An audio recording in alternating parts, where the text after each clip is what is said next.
It was in the middle of the night last night that the police raided Columbia University, breaking up the occupation of Hamilton Hall.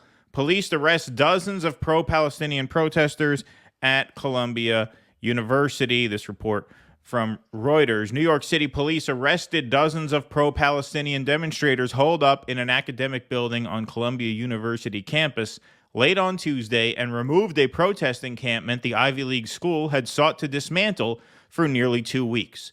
Shortly after police moved in, Columbia University President Manoush Shafik released a letter in which she requested police stay on campus until at least May 17th. So they are there for a little over 2 more weeks, 2 days after graduation, to maintain order and ensure encampments are not reestablished. So I guess graduation is May 15th, which just so happens to be the day of the Nakba. How about that? Maybe there will be some protests there that day.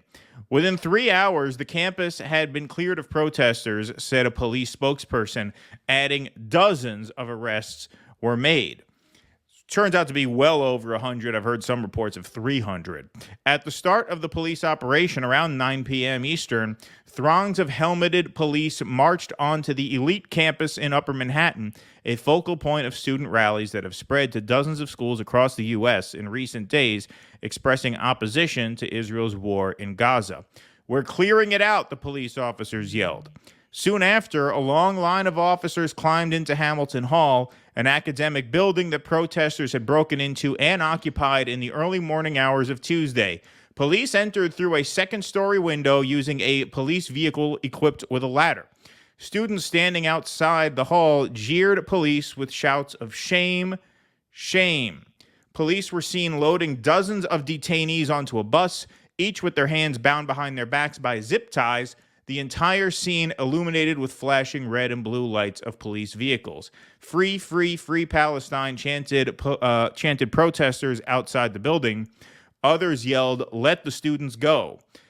"Columbia will be proud of these students in 5 years," said Sueda Polat, one of the student negotiators for Columbia University Apartheid Divest, the coalition of student groups that has organized the protests. So I actually would prefer that the university not exist in 5 years, as I've made known on a previous broadcast. So I take slight issue with that statement. However, we're going to now see some footage of what happened last night, because these are very dire times. These are scenes that you might think happened under Donald Trump's America during the George Floyd protests, where we saw massive police crackdowns. Nothing like this. And remember, folks, not a single violent incident was reported by the NYPD. So no one's life was in any danger here. There were no assaults. There were no fights that broke out. These were nonviolent protests. And look at the operation that was run. Look at how many cops on the street. This first piece of video here is from Michael Tracy, who was there hanging out last night. Look at this formation of cops. And this is not even close to what we're going to see as this footage goes on. Everybody move!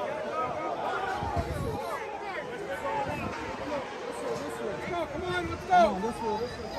Come on, son! There's the vehicle with the ladder making its way towards the campus. So they're going to use the ladder on top of that vehicle to get into the second floor of Hamilton Hall. And look at this line of cars. Look at how far back this goes. Like I said. Well, this, if the NYPD were an army, it would be the world's 11th largest army. They have all the equipment in the world. Yep. Look at that. Goes back forever. Goes back forever. This is for nonviolent campus protests. This is for protesting a genocide in America, land of the free, 2024.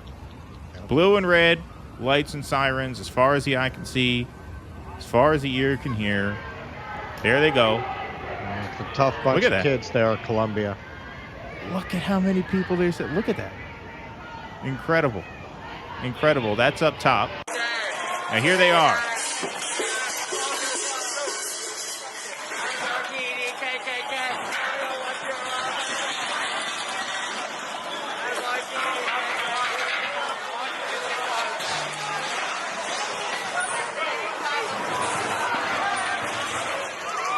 This is from Freedom News.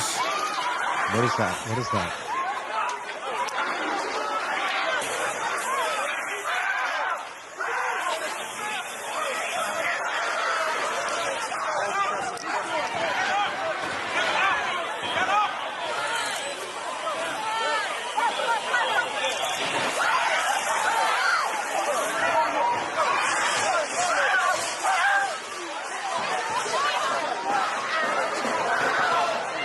Throw him down the stairs. Look at this.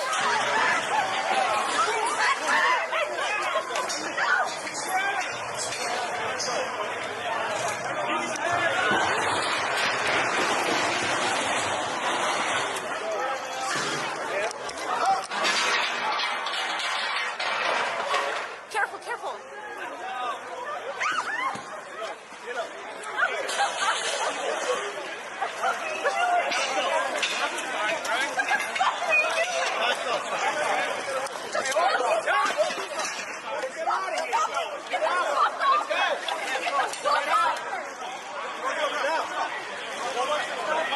Get out! Guys, I'm asking you to leave now. Now! Get off the stairs. Get Rocco, you're going to get arrested! Now! Guys, Let's go! we're credentialed Get out! press. Wait, let's go! Guys, clear this out! Welcome to America, kids.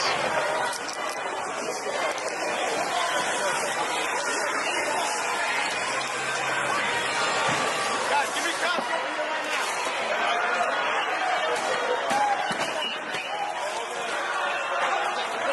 So there they go in the bottom. So they got the cops on the bottom floor here. They have the cops going up the ladder up top.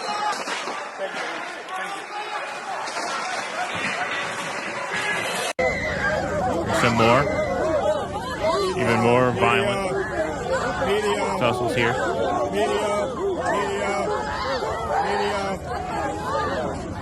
Media.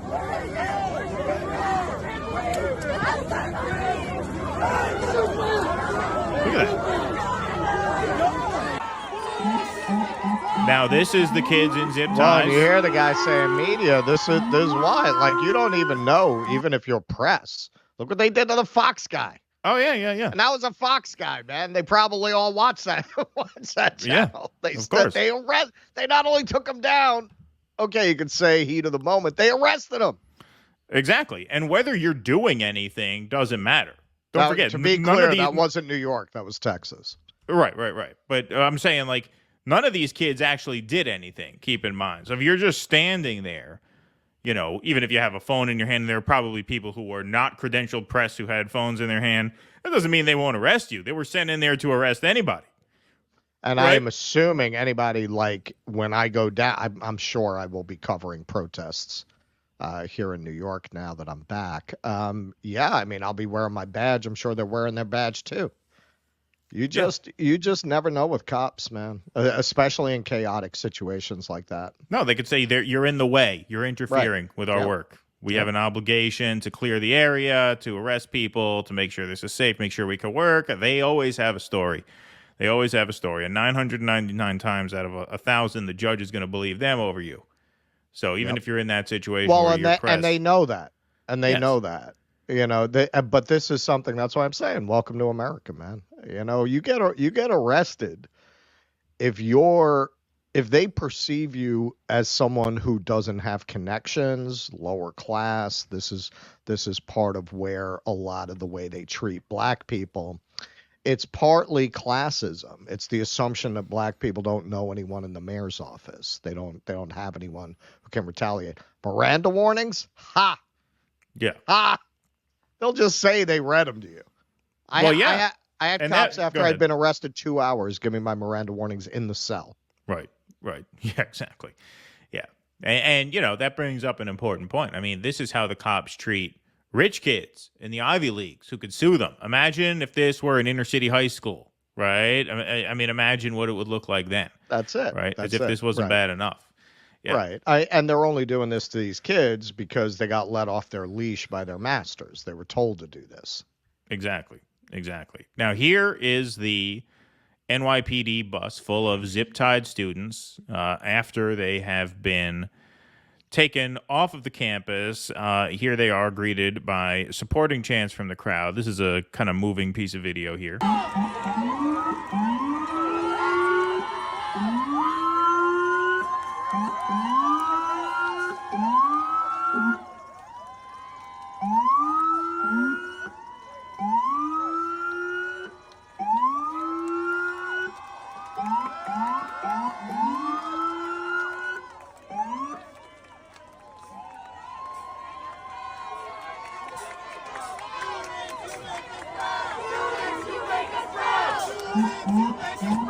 Students, you make us proud. That's the chant.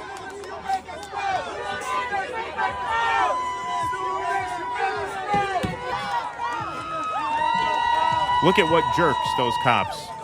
What jerks. See, that's the YouTube cut. Sorry, I had to do that twice.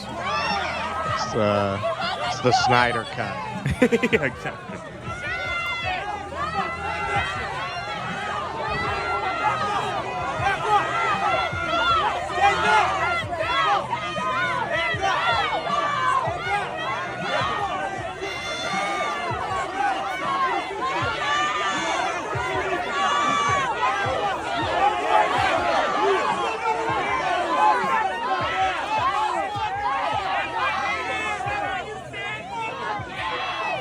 What a scene. What a scene from Columbia University, a bastion of enlightenment, free thought, free expression. Here's Professor Zenkis, who's actually a professor at Columbia University, who's been on campus through all this, and he is going to be joining us, by the way, tomorrow night. Reminder, folks, night show tomorrow, not a morning show. We're on at 8 p.m. tomorrow. Zenkis will be joining us for the second half of the show, so he'll be on at 9 p.m. To talk more about this and related campus protests. They sent an army to invade our campus tonight. And here you could see an aerial shot of what we already saw, the cops heading in on the bottom floor. Lee Camp made a good observation here. Breaking on the exact day, exact day, April 30th of the 56th anniversary of Columbia using the brutal NYPD to assault and arrest their own students. Columbia has used the brutal NYPD to assault and arrest their own students. If you don't know your history, you're doomed to repeat it. Yes, folks, so this would be April 30th, 1968. Exactly 56 years ago. How much progress we've made. It is a little crazy that the DNC is having their convention in Chicago this particular summer. Yeah. I'm surprised. I wouldn't be surprised if they move it to Salt Lake City. Yeah. That's it. You got to find a more mellow place. And if Trump's the nominee, they might be able to get Romney to speak. Yeah, right. Exactly. They'll have Mitt Romney there. They'll use one of those creepy Mormon temples, just they'll find the least threatening place. They might have to. They might have no choice. They might have to swap Biden out and the convention. Completely different. They'll just change everything. Is the LDS hall available for? Yeah. Yeah, would not surprise me. Would not surprise me at all. To be honest. Let's. I mean, where I'm going to be there. I think Nick's going to be there, and Jimmy's trying to make arrangements. Jimmy might be there too. Awesome. That'll be killer.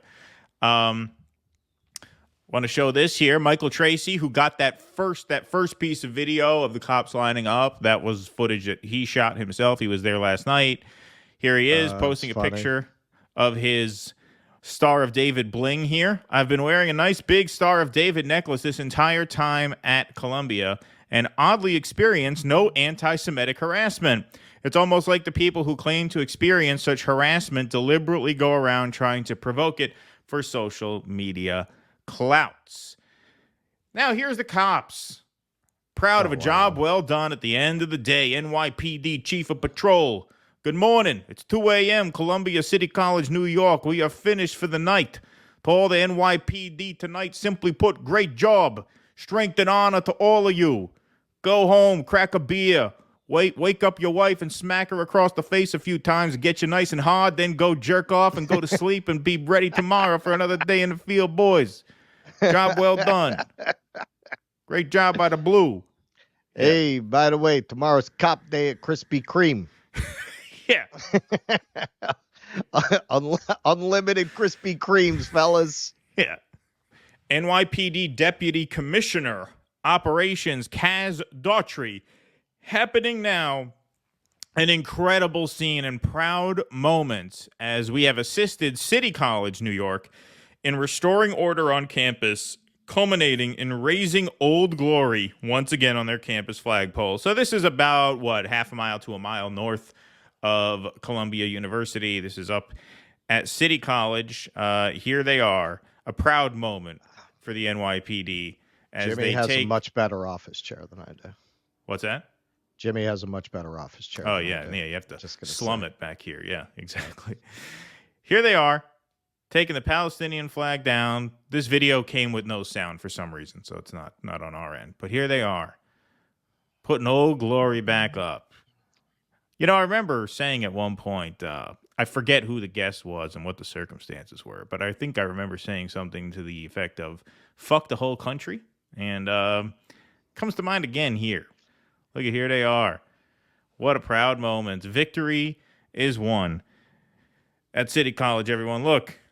Here they are, posing for photos.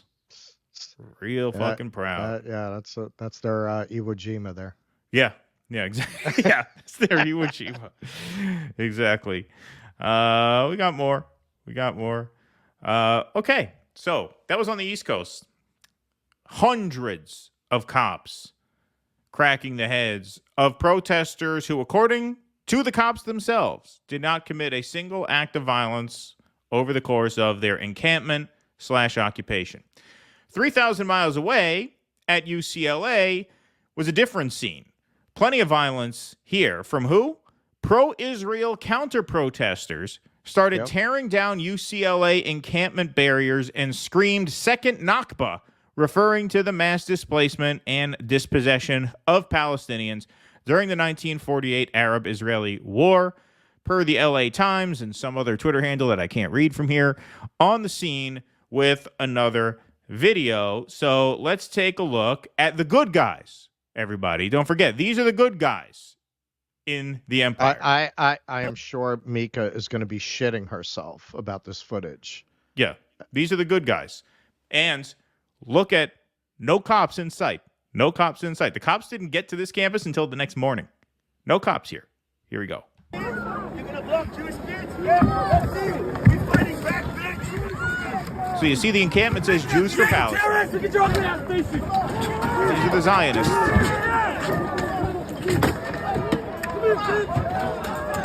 This is the right side of history. So there's no cops around. That makes sense. They're fighting the good fight, so why would the cops get there? Good guys. Yep. Good guys. All right, so we're going to hear about this outburst of anti-Palestinian racism on college campuses. Yeah. We're going to hear about these violent Zionists attacking peaceful protesters. That's going to be all over the news today, right? It's going to be Morning Joe's going to do a whole segment about this.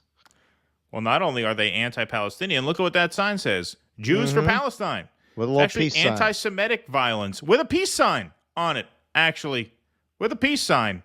Here they go. Not a cop in sight. Not a cop in sight. Just unbelievable. Truly unbelievable. We're not done.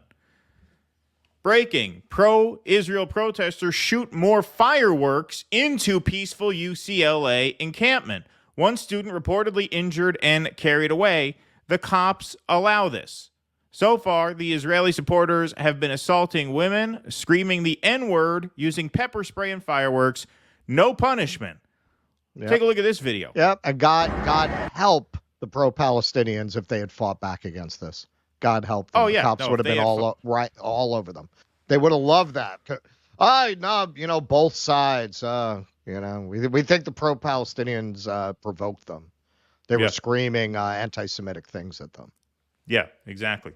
Exactly. Take a look at this video. Free Palestine!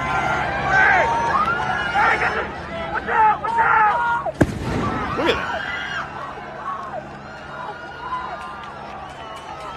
Shooting a live firework into the encampment.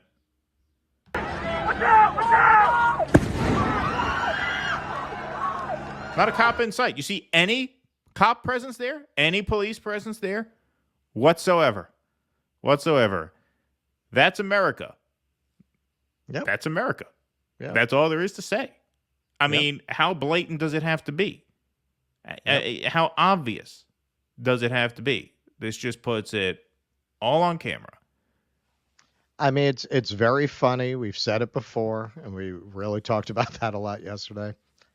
It's very funny that this erupted in the wake of kind of the high point of these DEI and structural racism arguments, because it's so much put the lie to the idea that we as a society care about colonization and systemic racism.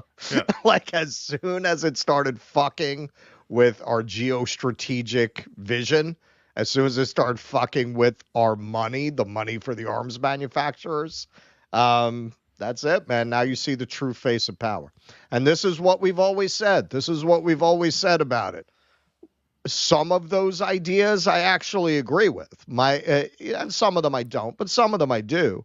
My argument has always been it's being used to deflect any energy that might be directed at the establishment and its power into quixotic battles against abstract concepts rather than tangible battles against real world evils. Exactly. They care so much about slavery. You got more slaves living in the world today than at any point in human history. Have you seen one of these people ever direct you to a country where there is slavery to animate you to do something about it? Ever. Nope. They don't even mention it. They don't say anything about it. They don't even mention it. Shit like that is happening all over the world, man. Like, why don't you want to animate people into helping these people if you care so much about slavery? They don't care about slavery. That's never what it was about. It's all about dividing us, making us hate each other, and deflecting all of the idealism of the young towards battles that can never really be resolved. Right. People are inherently racist in the way of original sin. Well, I mean, the Catholic Church has kept that scam going for 2,000 years, right? I mean, you can never defeat it. It's original. Right. It's original sin. If everyone's inherently racist, wow, man, that's an endless grift for the DEI industry. And again, a lot of the underlying ideas have some validity. It's not about that. It's about, well, a lot of underlying ideas in Christianity have validity. It's not about that. It's about the way that it functions in the world. Right. No, exactly. And, I mean, you talk about that contradiction being just displayed in plain sight for everyone to see. I mean, I don't know how you explain it. I don't know how you explain it away. That's why I say I don't know how any self-respecting person goes back to any of these campuses. How do you return? How? Right. Well, now you know what you're a part of. Now you know what you're a part of. Exactly. You know when the chips are down, what side they're on. I mean, I'm very curious about this was those exactly classes. 56 years later. Like you think anything's changed? Nothing's changed. When you take your post-colonial, that's what I'm really curious about. When you take your fucking, because they're not just going to get rid of these classes now. So when you take your post-colonial theory class, I mean, that would be funny. When you're taking your post-colonial theory class, how do you take it seriously now? How do you take it seriously when they give you that fucking Frantz Fanon lecture? Yeah. How do you take it seriously? Exactly. Please clap.